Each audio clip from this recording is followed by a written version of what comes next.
I'm not Evan McMullin, but I know he would approve this message.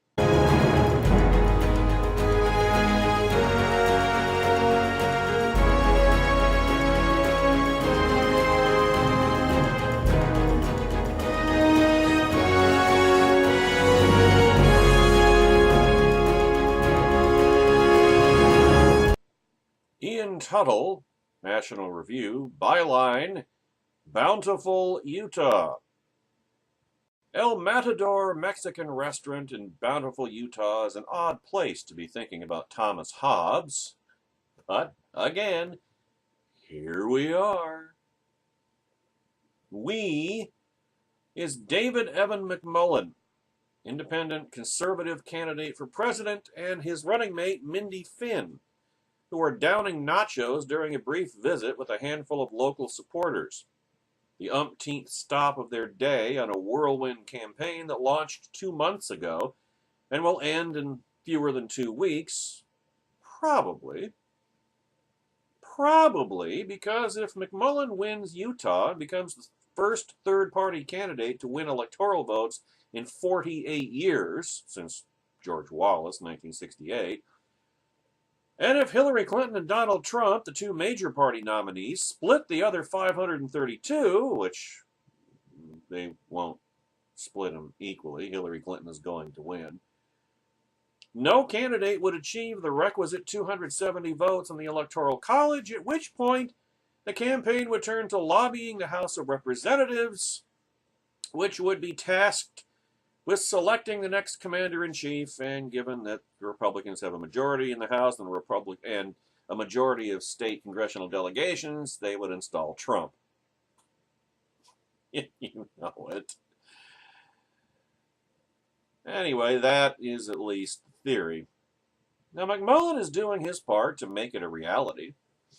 In mid-October, polls suddenly showed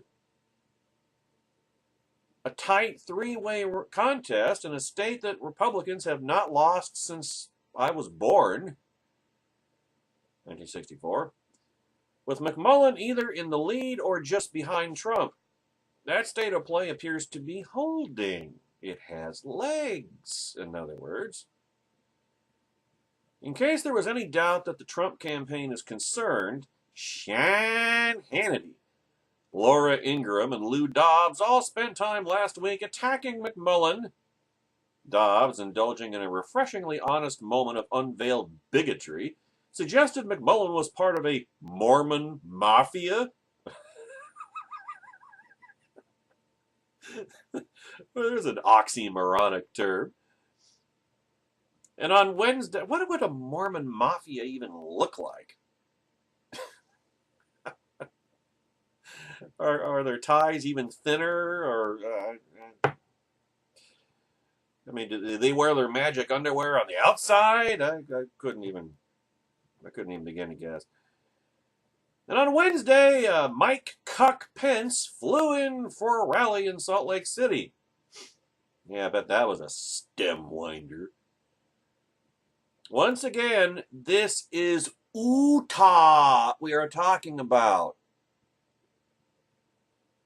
Under normal circumstances, Evan McMullin would not be a likely presidential candidate. But of course, the circumstances are far from normal. After graduating from BYU, Brigham Young University, the Brigham Young University, in 2001, McMullin served for a decade in the Central Intelligence Agency, including in clandestine operations overseas. In 2011, having obtained an MBA from Penn's Wharton School of Business, perhaps you've heard of it, he joined the investment banking division at Goldman Sachs. 2 years later, he became a senior advisor on national security for the House Committee on Foreign Affairs, where he served for a term before becoming the House Republican Conference's chief policy director, a position from which he resigned in August. An impressive resume, but not the sort that lays the groundwork for a plausible presidential run, which involves things like national name recognition, seven-figure fundraising, rhetorical discipline, and having run for and won elective offices before you run for the presidency. Usually honed by long hours on the trail, campaigning for steadily loftier offices. Now, of course, by these and the many other time-honored criteria, Donald Trump would not be an obvious presidential contender either, and he isn't. But it turns out that when you get Donald Trump, you also get Evan McMullen. An outsider? Yeah, that's a good point, Trump. Trump is an outsider. We want outsiders. You can't get more outside than Evan McMullen. All of a sudden, some outsiders are better than others, right? Is that it? See, the question on my mind, and the reason that Mr. Tuttle was in Utah, Mr. Tuttle, Mr. Tuttle, Mr. Tumnus, Mr. Tuttle. The reason that he's in Utah is why? It's a rhetorical question, as you'll see as we continue with this video. McMullen calls himself a conservative. An actual conservative, he emphasizes. Yes. And he talks like one. He wants entitlement reform. Hear anything Trump say anything about that? No! Hands off entitlements if you're Donald Trump. And a strong national defense, which Trump is against. He wants to just withdraw from all our alliances, withdraw inside Fortress America, and grab pussy, I guess. And a real separation of powers. Ooh, Trump doesn't want any part of that. Anything that would limit his power, pull you know what. McMullen likes school choice and Uber. He's pro-life. He sounds like Paul Ryan without the short Wisconsin vowels. He's amicable, mild-mannered, and for a non-politician, skillful on stage. Finn, not the former stormtrooper from episode 7, The Force Reawakens, but Mindy Finn, Evan McMullen's running mate, is an entrepreneur, tech consultant, and political advisor, and is less wooing, more businesslike, as befits someone whose time has been spent actually getting things done. On the stump together, she opens, he closes, and then they trade off during any Q&A. It's what the Republican ticket could have looked like. Could have. Marco Rubio and Nikki Haley, Ted Cruz and Carly Fiorina. Could have looked like that. Instead, says Finn, the Republican Party opted, in the presidential realm at least, for racism, sexism, and bigotry. The Republican nominee has insulted, she ticks off the list, Hispanics, African Americans, women, religious minorities, and people with disabilities. No wonder Trump is struggling, she says. He's alienated most of the American electorate. Meanwhile, the Democrats have nominated arguably the most corrupt presidential candidate in modern times. And voters are now expected to pick between them? No. Ain't doing it. Neither should any of you. Which brings us back to El Matador and nachos and Thomas Hobbes. At every stop, McMullen and Finn get the question. Why is a vote for you not a wasted vote or a vote for X? It's not hostile so much as pleading. I want to believe. Help my unbelief. To this, Mindy Finn says that neither Trump nor Hillary Clinton is entitled to anyone's vote. And McMullen adds that the only way to avoid situations like the present one where Americans are asked to choose between two evils, is to stop accepting the belief that we must choose between evils. Even more to the point, stop nominating evils! Get rid of this dumbass, nationally suicidal notion that we have to nominate somebody who's entertaining. Get rid of the idea that politics is supposed to be entertaining. You know when that really started? Bill Clinton. That's when that started. The idea or the mixing of politics and reality television. And then 9/11 happened and we got serious for a while. Only for a while. And then 2008, we were back to the old reality TV entertainment crapola and the cult of personality and the mixing of entertainment and politics, and now it's invaded the Republican Party. Stop thinking that politics should be entertainment. Separate the two. Politics is supposed to be a serious business. It's supposed to be about leading and governing the country, not entertainment. People die from such foolishness.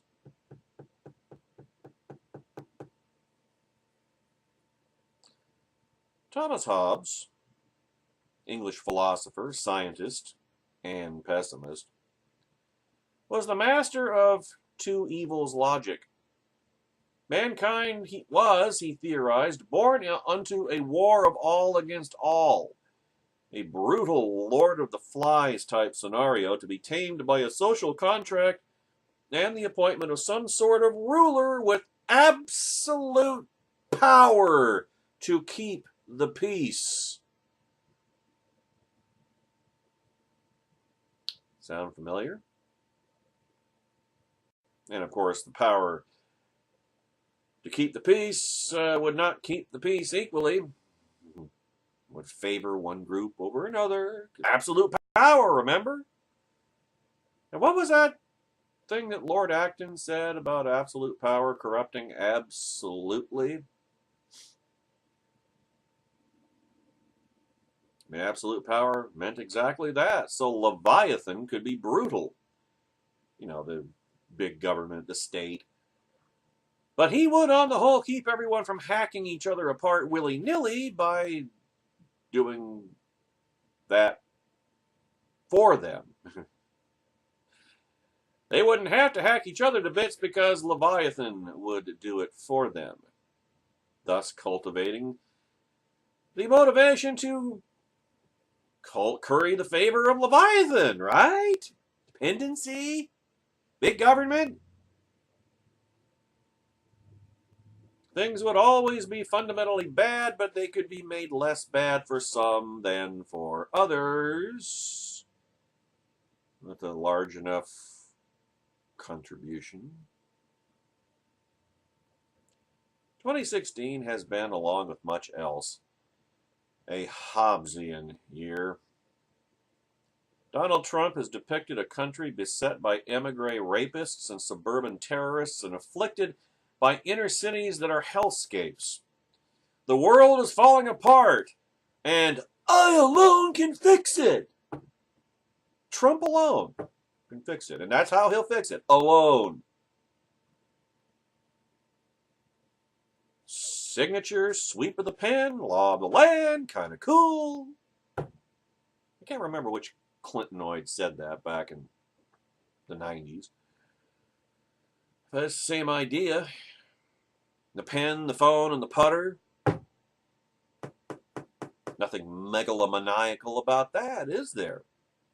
Trump alone can fix these things? Hillary Clinton suggests that the world will fall apart if Donald Trump is elected, like it hasn't fallen apart already after 8 years of Barack Obama, of which she will be the third term, and that that is a contingency that she alone can prevent. Well, I suppose there is some truth to that one. Not that it would make any ultimate difference in the ultimate outcome of these events. Both Trump and Hillary are corrupt. Both Trump and Hillary are self-absorbed. Both Trump and Hillary are pathologically deceitful individuals who have spent their lives smearing, silencing, and exploiting their fellow citizens. But politics is an ugly business, and sometimes they're uglier than others. You make your peace. If Hobbes was right. There's not anything really American in that formulation, is there? You see, I can remember all the way back when America was an idea. Not just a country, but an idea. The ideals with which this country was founded, the Founding Fathers, the United States Constitution. All those old, boring, unentertaining, dry civic orthodoxies that we've never needed more than we do right now. You see, there is an alternative, amply testified to in the American tradition. Remember that? Of genuine decency and real public spiritedness, of men and women rising to an occasion out of something more than self-interest. These ranks include heroes, sung and unsung, but much more often, ordinary Americans with a simple concern for a common, imperiled good. In a year like this, one might feel justified asking if such public spiritedness still exists. After all, it's not just the nominees, it's the Democrats, who rather than risk losing the White House, turn a blind eye to the endangerment of state secrets. It's the Republicans who said that their nominee reminded them of Benito Mussolini, and then backed him anyway. It's the opportunists on either side who endorsed salaciousness, animosity, because it meant better things or more clicks. The way things are going, would it be a surprise if one of the rumors about Evan McMullin, that he's a tool of powerful DC interests, that he secretly wants Hillary Clinton to be president, that he has simply seized an opportunity to make his name turn out to be true? Actually, yeah, that would be surprising. See, what if something else is true? Something that accounts for the overflow crowds at Bountiful City Hall and Utah Valley University, and the standing ovations, and the people who don't have questions in the Q&A, but simply stand up to say, thank you for what you're doing. Thank you for what you're doing. Now I have someplace to park my vote. Vote your conscience, as Ted Cruz once said, and then abrogated ignominiously. I mean, what if Evan McMullin and Mindy Finn simply believe what they say? I know, in a time as cynical and corrupt in all the various shades of that term, that it's difficult to believe, impossible to believe that, well, maybe he's telling the truth. Maybe he really means what he says. Maybe, just maybe, Evan McMullin is honest.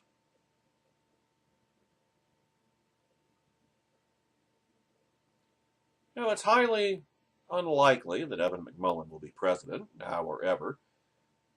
It is unlikely that his campaign marks the beginning of a new conservative movement, although God knows it needs to, as he likes to say, or even less likely of a new party, although, given the direction the GOP has taken, don't rule that out.